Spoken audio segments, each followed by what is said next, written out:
দাদা, তুমি শুধু এই গাছেই পানি দিচ্ছ যে? পাশের আম গাছটা তো পানি না পেয়ে শুকিয়ে যাচ্ছে। ওই গাছে পানি দিলে তো গাছটা সতেজ হয়ে উঠবে গো কালু দাদা।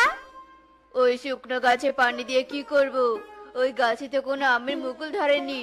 শুধু শুধু পানি দিয়ে কেন ওকে সতেজ করে তুলবো?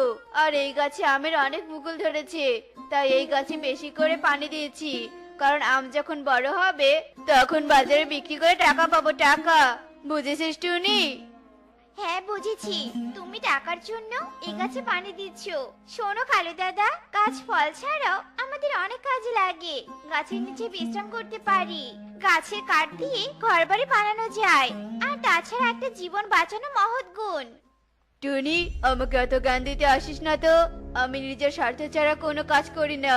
এবার যা তো, যা এখান থেকে। আমাকে বিরক্ত করিস না। না, আমি তো এখন এখান থেকে যাব না। আমি এই গাছে পানি দিব, তারপর এখান থেকে যাব। তোমার কলসটা দাও তো, এই গাছে কয়েক কলস পানি দেই। না না, আমার কলস আমি কিছুতেই দিব না। তুই আমার কলসে পানি আনলে কলস ক্ষয় হয়ে যাবে। এই আধমরা গাছের জন্য যখন তোর এতই দরদ, তখন বাজার থেকে একটা কলস কিনে এনে পানি দে। আমার কাছে যে টাকা নেই কালু দাদা, টাকা থাকলে তাই করতাম।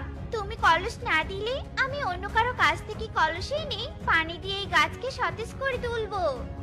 এই কথা বলে টুনি সেখান থেকে চলে আসে আর সুখীর বাড়িতে যায়। সুখী দিদি, ও সুখী দিদি, তোমার কলসটা আমাকে দাও তো। একটা আম গাছ শুকিয়ে যাচ্ছে, তাই কলসে করে নদী থেকে পানি এনে আম গাছের গোড়ায় দিব।